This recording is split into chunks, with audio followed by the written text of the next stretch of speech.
नमस्कार। आज हम बात कर रहे हैं अमेरिका में एक नए प्रस्तावित कानून की वन बिग ब्यूटीफुल बिल या ओबीबीबी और समझने की कोशिश करेंगे कि भारत के व्यापार पर इसका क्या असर पड़ सकता है। हमारे पास कुछ लेख के अंश हैं और कुछ एक्सपोस्ट भी हैं। तो चलिए देखते हैं कि इस बिल में आखिर है क्या, भारत के लिए इसके क्या मायने हैं, क्या अच्छा क्या बुरा, क्या कहते हैं। बिल्कुल। देखिए, ये बिल काफ़ी बड़ा है। इसमें अमेरिका के अपने मुद्दे हैं, जैसे टैक्स सुधार है, बॉर्डर सिक्योरिटी है, सरकारी खर्च कम करना है। लेकिन जहाँ तक भारत का सवाल है, तो असर 3 चीज़ों पर निर्भर करेगा, मोटे तौर पर। हाँ।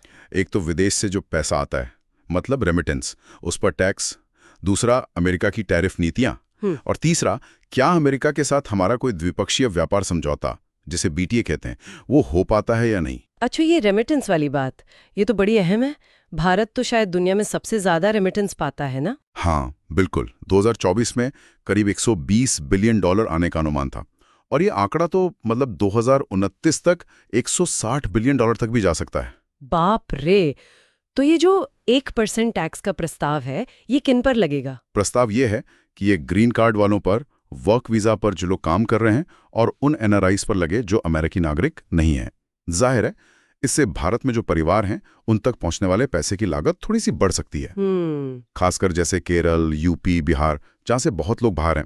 हालांकि अधिकारी मानते हैं कि लंबे समय में शायद इससे कुल रेमिटेंस फ्लो पर ज्यादा फर्क ना पड़े, क्योंकि ये पैसा ज्यादातर पारिवारिक मदद और बचत के लिए आता है, और ये हमारे व्यापार घाटे को भी थोड़ा बैलेंस करता है। अच्छा, ठीक है। ये तो हुई रेमिटेंस की बात। अब आते हैं टैरिफ पर। ये थोड़ा मुझे मेक अमेरिका ग्रेट अगेन जैसा लग रहा है। हाँ, कुछ हद तक वो एंगल है। अमेरिका चाहता है कि भारत अपने बाजार और खोले, खासकर डेयरी, पोल्ट्री और कृषि उत्पादों के लिए। लेकिन ये तो भारत के लिए बहुत संवेदनशील क्षेत्र हैं।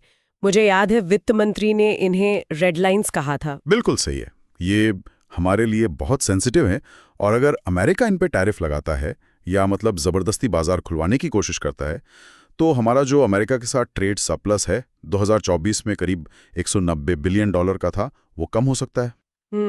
कुछ एक्सपोर्ट्स में तो चिंता यहां तक है कि अगर अमेरिकी माल ज्यादा आया, तो हमारे कृषि, डेयरी, मत्स्य पालन क्षेत्र, मतलब उन पर बहुत बुरा असर पड़ सकता है।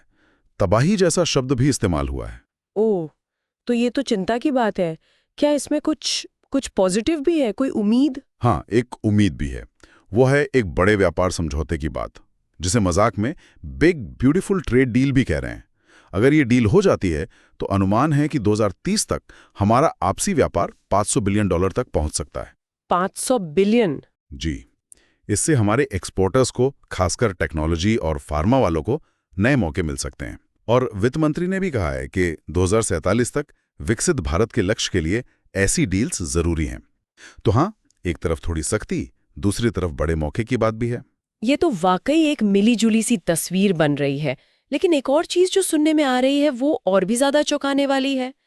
रूस से एनर्जी खरीदने वालों पर 500% टैरिफ का खतरा। ये क्या है? हाँ, ये एक गंभीर मामला है। ये सीधे ओबीबीए बिल का हिस्सा नहीं है, पर उसी माहौल से जुड़ा है। ये बेसिकली रूस पर आर्थिक दबाव बढ़ाने की एक और कोशिश है, यूक्रेन युद्ध की फंडिंग रोकने के लिए। अच्छा। एक्सपोर्ट्स के मुताबिक सीनेटर लिंजी ग्राहम ने ये मुद्दा उठाया है, और इशारा साफ तौर पर भारत और चीन जैसे देशों की तरफ है, जो रूस से सस्ता तेल खरीद रहे हैं, करीब 70%। और ये लगेगा कैसे, मतलब बिल के बिना? हाँ, ये अमेरिका के जो मौजूदा कानून हैं, जैसे ट्रेड एक्ट 1974 की धारा 301, उसके तहत लगाया जा सकता है। ओह, 500% टैरिफ। अगर ये सच में हो गया, तो भारत पर इसका असर क्या होगा? असर बहुत बुरा हो सकता है। देखिए, हम रूस से सस्ता तेल लेते हैं, ये हमारी एनर्जी सिक्योरिटी के लिए ज़रूरी है। विदेशी मुद्रा भी बचती है। सिटी रिसर्च का एक अनुमान है कि इस टैरिफ से भारत को सीधा सीधा सालाना $7 बिलियन का नुकसान हो सकता है। $7 बिलियन? जी। और सिर्फ इतना ही नहीं, अमेरिका जाने वाले हमारे करीब $66 बिलियन के एक्सपोर्ट्स पर भी खतरा आ सकता है।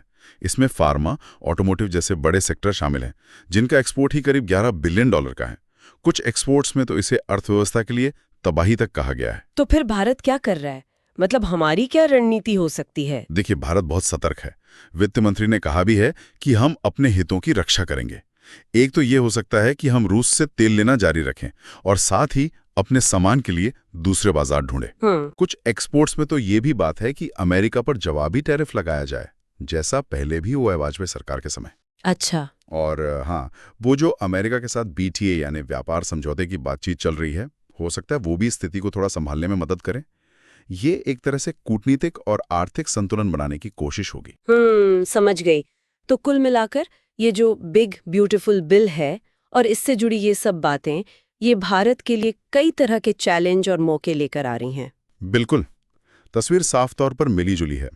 एक तरफ रेमिटेंसेस पर थोड़ी लागत बढ़ सकती है, टैरिफ का खतरा है, खासकर कृषि और डेयरी जैसे संवेदनशील क्षेत्रों में।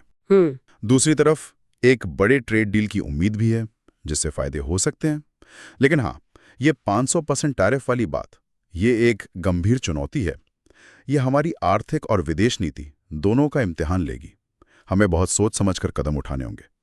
अपनी ऊर्जा सुरक्षा भी देखनी है और एक्सपोर्ट्स भी बचाने हैं। बिल्कुल सही कहा। और यहाँ एक बड़ा सवाल शायद ये भी उठता है कि क्या ऐसे बदलते वैश्विक माहौल में देशों के लिए अपनी सप्लाई चेन में विविधता लाना, मतलब अलग-अलग देशों से सामान लेना या बेचना, और जो क्षेत्रीय व्यापार समझौते हैं उन्हें और मजबूत करना, क्या यह पहले से कहीं ज्यादा जरूरी हो गया है? ये सोचने वाली बात